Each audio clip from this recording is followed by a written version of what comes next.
Olá meus amigos, olá meus irmãos, a graça e a paz de Jesus seja com todos vocês. Graças a Deus estamos aqui tendo mais uma rica oportunidade de aprender com o nosso Deus através de suas escrituras, amém? Está um dia muito frio, mas eu creio que Deus está nos abençoando em todo o tempo, amém? E nós estaremos partindo agora para Gálatas, meus amados. Agora nós vamos ver o que Paulo ensina através das suas cartas ao povo de Gálatas. E eu creio que eu e você seremos abençoados na riqueza da palavra, amém? Diz assim, Paulo, apóstolo enviado não da parte de homens nem por meio de pessoa alguma, mas por Jesus Cristo e por Deus Pai, que o ressuscitou dos mortos, e todos os irmãos que estão comigo às igrejas da Galácia. A vocês a graça e a paz da parte de Deus nosso Pai e do Senhor Jesus Cristo, que se entregou a si mesmo por nossos pecados, a fim de nos resgatar desta presente era perversa, segundo a vontade de nosso Deus e Pai.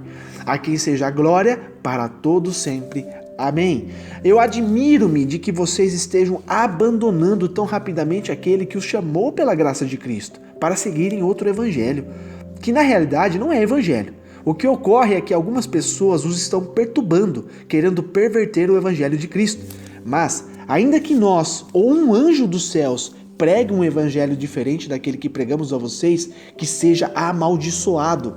Como já dissemos, agora repito, se alguém anuncia a vocês um evangelho diferente daquele que já receberam, que seja amaldiçoado. Acaso busco eu agora a aprovação dos homens ou a de Deus? Ou estou tentando agradar a homens? Se eu ainda estivesse procurando agradar a homens, não seria servo de Cristo. Irmãos, eu quero que saibam que o evangelho por mim anunciado não é de origem humana. Não o recebi de pessoa alguma, nem foi-me ensinado. Ao contrário, eu o recebi de Jesus Cristo por revelação. Vocês ouviram qual foi o meu procedimento lá no judaísmo, como perseguia com violência a igreja de Deus, procurando destruí-la. No judaísmo, eu superava a maioria dos judeus da minha idade e era extremamente zeloso das tradições dos meus antepassados. Mas Deus me separou desde o ventre materno e me chamou por sua graça, quando lhe agradou, revelar a seu Filho em mim para que eu o anunciasse entre os gentios, e não consultei pessoa alguma. Tampouco subi a Jerusalém para ver os que já eram apóstolos antes de mim, mas de imediato parti para a Arábia e voltei outra vez a Damasco. Depois de 3 anos, eu subi a Jerusalém para conhecer Pedro pessoalmente e estive com ele 15 dias. Não vi nenhum dos outros apóstolos a não ser Tiago, o irmão do Senhor. Quanto ao que escrevo a vocês, eu afirmo diante de Deus que não minto. A seguir, fui para as regiões da Síria e da Cilícia. Eu não era pessoalmente conhecido pelas igrejas da Judéia, que estão em Cristo. Apenas ouviram dizer, aquele que antes nos perseguia, agora está anunciando a fé que outrora procurava destruir. E glorificavam a Deus por minha causa, pelo meu testemunho. Amém? Graças a Deus. Mas aqui a introdução que Paulo traz nessa carta para Gálatas, ele traz 3 elementos, de saudações. O seu epistolado, que é escrito por Paulo, aqui os destinatários, que são as igrejas da Galácia, e a saudação, que ele está dizendo, a graça e a paz de Jesus seja com todos. Então Paulo aqui denomina-se apóstolo para afirmar sua autoridade dada por Deus. Então ele está dizendo, não foi homem que me ungiu apóstolo, foi o próprio Deus que me fez apóstolo, a fim de tratar do problema que as igrejas da Galáxia enfrentavam.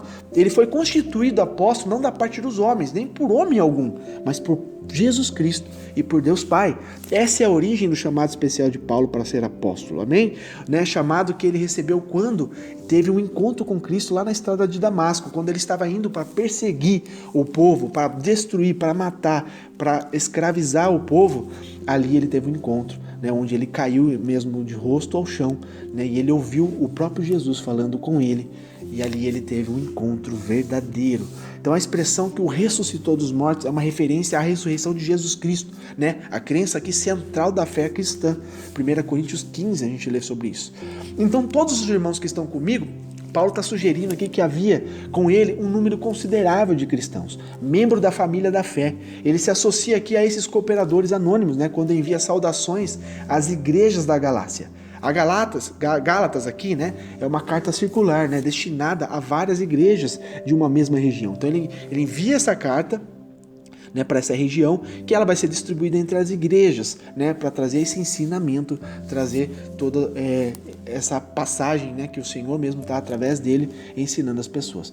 Então ele fala assim: graça e paz da parte de Deus Pai e de nosso Senhor Jesus Cristo. Essa é uma variação da saudação padrão, né, nas cartas da época lá de Paulo. O termo paz é a tradução grega da saudação tradicional em hebraico, shalom. Shalom significa paz de Deus, a paz do Senhor, shalom.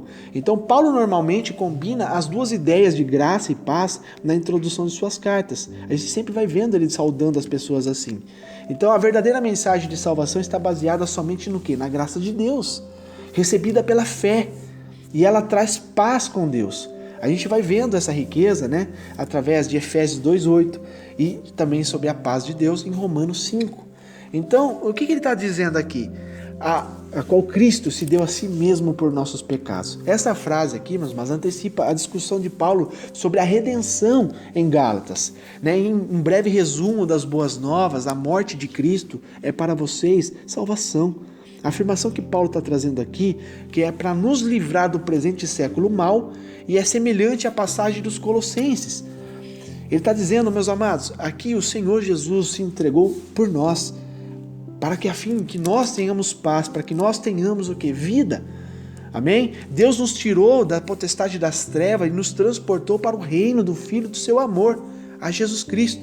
As duas citações aqui desenvolvem essa verdade com base na obra redentora de Cristo.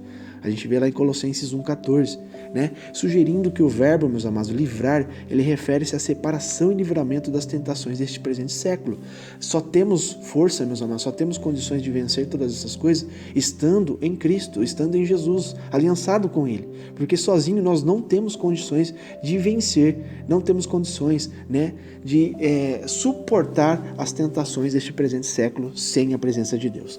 Então ele diz assim: Deus, nosso Pai, ao qual glória para todos sempre. Essa doxologia aqui mostra que Deus merece a glória em todos os momentos da nossa vida. Glória para todos sempre. O Evangelho e o ministério de Paulo claramente cumpriam esse propósito.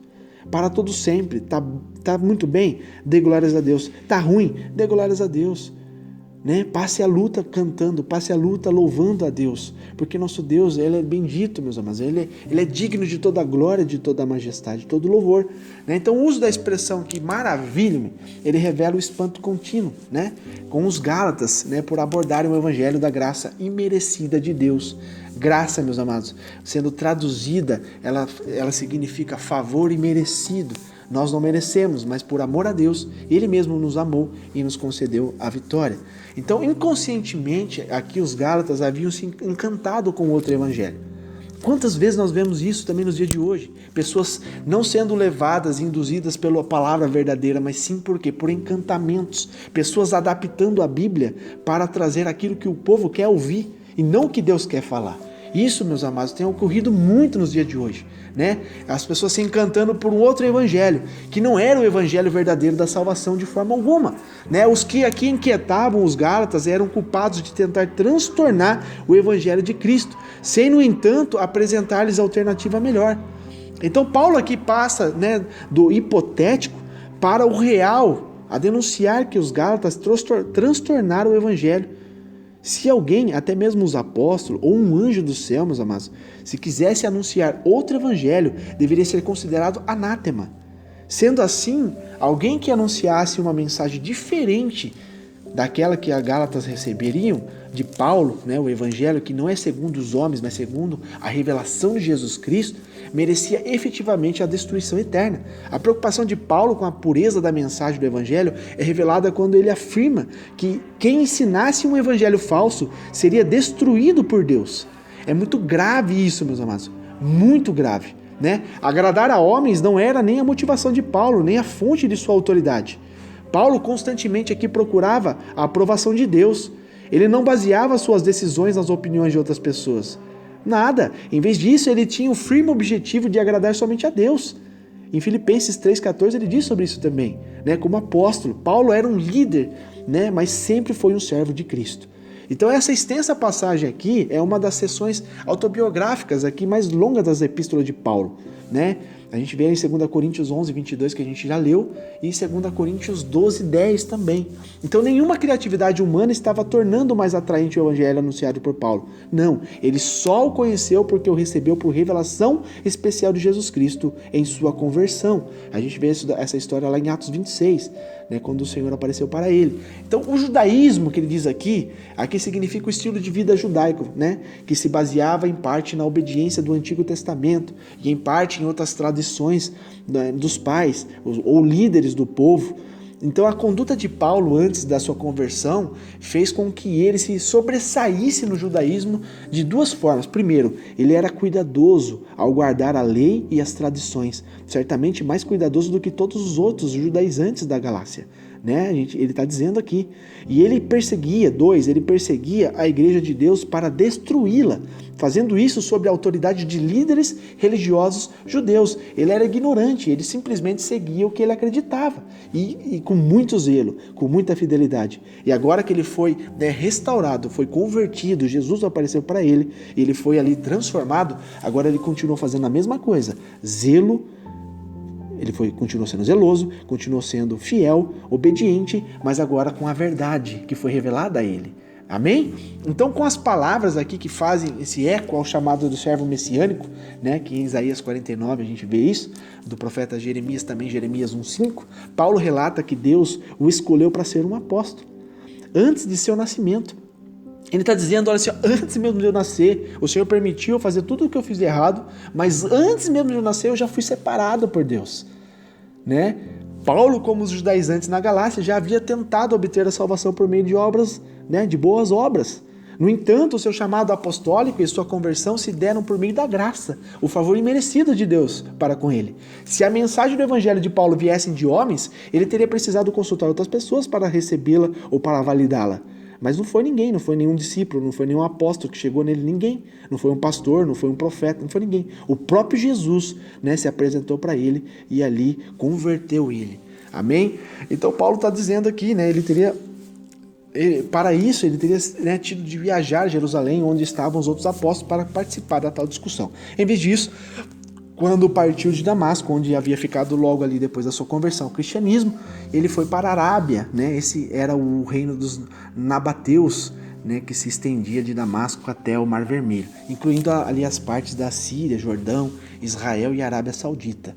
Então ele disse que ele ficou por um tempo ali, por 3 anos, né? Poderiam ali ser 36 meses, ou um período mais curto, começando no final do ano, né? Atravessando ali um ano inteiro e terminando no início do 3º ano. Os 3 anos aqui podem ter sido contados a partir da conversão de Paulo, ou de sua partida para a Arábia. Sem dúvida, Paulo e Pedro conversaram demoradamente sobre Cristo e o Evangelho durante os 15 dias em que Paulo esteve lá em Jerusalém.